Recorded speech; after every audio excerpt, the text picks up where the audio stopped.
Bonjour, bienvenue sur la chaîne de Théo. Me revoilà avec la Bible essénienne, avec un nouveau titre, un nouveau psaume. Donc c'est le psaume 129, la réincarnation, évolution ou involution. Vous allez voir, c'est très très intéressant, voire encourageant. Des grands penseurs parmi les hommes, des sages, des maîtres ont cru en la réincarnation et l'ont enseigné parce que cette façon de voir se retrouve dans certaines lois de la nature et apporte un grand nombre de réponses à de nombreux problèmes de l'existence humaine.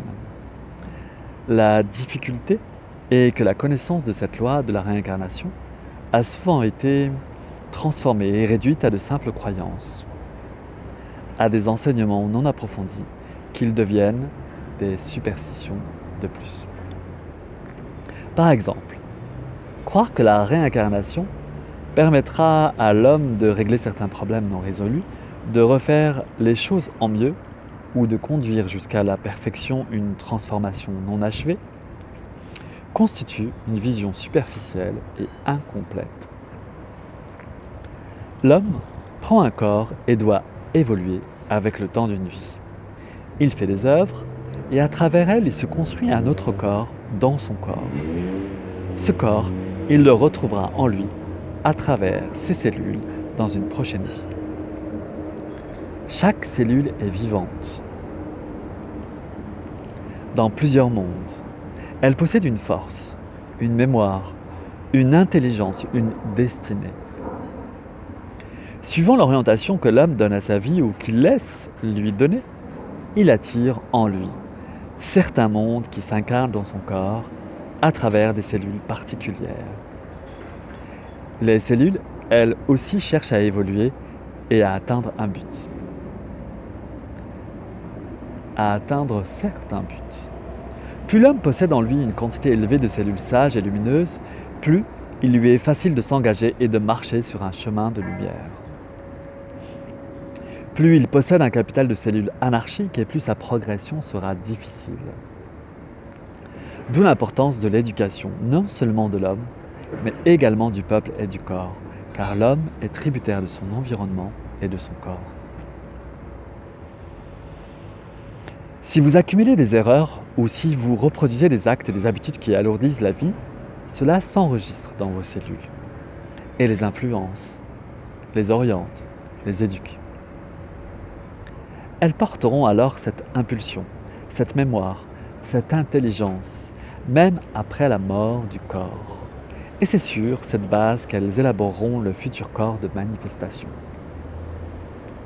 Ainsi, un problème qui n'aura pas été résolu dans une vie ne se retrouvera pas devant l'homme dans sa prochaine vie, d'une façon extérieure, mais il sera à l'intérieur de lui, amalgamé à sa substance, à son être.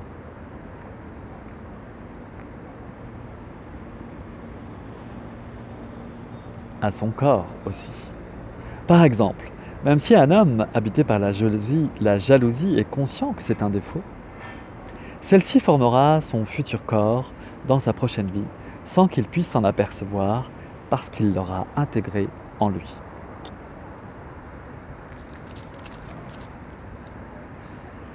Si l'homme ne règle pas un défaut qui le hante dans cette vie, il vivra avec lui dans la prochaine sans même le voir ou en être conscient. Car ce seront les cellules de ce défaut qui constitueront son corps et elles l'empêcheront de percevoir le monde autrement qu'à travers les yeux de ce défaut.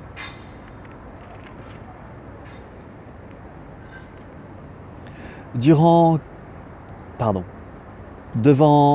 quelque chose qui ne va pas, ne dites pas c'est trop pour moi. Je reprendrai ce travail dans une autre vie. Non, ayez la sagesse de placer sur chaque chose une écriture qui permettra à vos cellules de garder la mémoire du chemin de la lumière. Et efforcez-vous de vous éduquer et d'éduquer vos cellules vers la voie royale de la transformation intégrale. Rappelez-vous que ce que vous voyez aujourd'hui devant vous comme un travail à faire est une opportunité de vous transformer. Vous ne le verrez plus dans une autre vie, car il sera vous si vous n'en avez rien fait. Ce que vous pouvez concevoir est un être à l'extérieur de vous, Mais lorsque vous reprendrez un corps, cet être sera en vous, il sera vous. L'extérieur sera l'intérieur, et vous ne pourrez plus le voir, car vous le serez. Il sera vos cellules, le fondement de votre être, de votre univers. Si vous voyez un défaut en vous, cela signifie qu'il est encore à l'extérieur de vous, et que vous pouvez encore agir. Mais le jour où vous ne le voyez plus, c'est qu'il est en vous, qu'il est vous. Alors, vous pensez et agissez en lui, et il vous possède d'un autre monde en animant certaines cellules en vous qui sont en sans pouvoir. À partir de ce moment-là, vous ne pouvez plus l'enlever de vous, car il est votre corps. Pam. Petit camion qui passe. Tout doux, tout doux. Il existe des méthodes pour transformer les cellules du corps, mais il faut posséder un grand capital de sagesse pour accomplir une telle transformation. Or, l'humanité ne s'y dirige pas du tout vers cette richesse et cette force. Elle est plutôt en train de dilapider tout son héritage et de se lier corps et âme avec une intelligence cellulaire qui la conduira vers la grande faiblesse. L'esclavage est l'asservissement. Les cellules sont vivantes dans les mondes visibles, mais également dans les mondes invisibles. Et elles sont tout à fait capables d'empêcher l'homme de voir certaines évidences ou réalités. Elles programment une certaine vision en l'homme, de façon à ce qu'il ne puisse plus regarder le monde autrement que dans le cadre de cette vision programmée. L'homme n'a alors plus aucun choix. Plus l'homme conduit sa vie vers le monde sombre et inconscient, moins il a de choix, d'opportunités, de liberté. La liberté ou l'esclavage est une conséquence d'une série de bons ou de mauvais choix. À la fin, l'homme n'a plus le choix parce qu'il n'a plus en lui de cellules qui le lui permettent, ou alors il a le choix parce qu'il a su garder le lien conscient avec la lumière en conduisant ses cellules dans l'éducation divine. Il a été un bon maître, un bon roi, et maintenant ses sujets sont heureux de lui. Je voudrais que vous vous éveilliez au fait que les hommes sont vraiment dans la grande illusion. Ils cultivent une utopie, une fausse espérance qui les mène vers le néant. Ils pensent toujours qu'ils peuvent se laisser aller à faire n'importe quoi, ne pas être responsables, car il y aura toujours un lendemain, une deuxième chance ou un monde divin pour pardonner et réparer les dégâts causés. Mais ce n'est pas le cas. Ce n'est pas sur ce fondement que l'univers a été créé, et la loi de la réincarnation ne doit pas servir à justifier de telles croyances mensongères. Si vous êtes jaloux, ne dites pas « ce n'est pas grave, je mourrai ainsi, je reviendrai dans une autre vie pour transformer ce défaut ». Non, ne croyez pas que la jalousie reviendra de face, qu'elle se présentera devant vous en vous rappelant votre vœu et que vous aurez, comme par magie, la force de transformer ce que vous avez déclaré plus fort que vous dans une ancienne vie. Non, si vous croyez cela, c'est la jalousie qui sera triomphante. Elle considérera que vous lui appartenez et elle viendra réclamer son dû. Vous devrez alors être ses serviteurs et payer son impôt pour vivre comme elle l'aura décidé. Il existe une sagesse et des clés pour se construire un corps en conscience dans l'alliance avec le monde divin. C'est pourquoi vous devez pratiquer, étudier et entrer dans la pratique sans tarder. Si l'homme se construit un corps dans l'alliance divine par les œuvres qu'il réalise et pose avec sa tête, ses mains, sa parole, son cœur, sa volonté, ses pieds, ses œuvres, elles deviendront des cellules consacrées qui l'aideront par la suite à accomplir des œuvres de plus en plus importantes jusqu'à ce que toutes les cellules de son être global soient consacrées.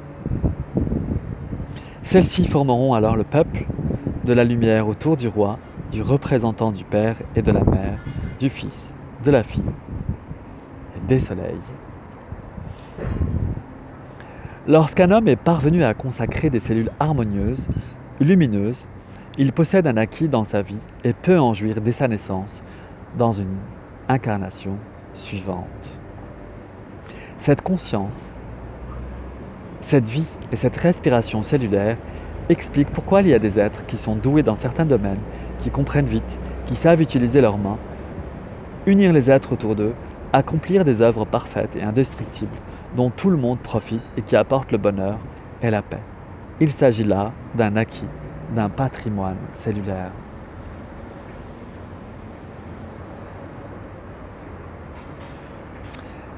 Pour aujourd'hui, je vais m'arrêter là et je vous propose de continuer. Nous sommes arrêtés au passage 21 et nous reprendrons la suite de ce passage qui s'intitule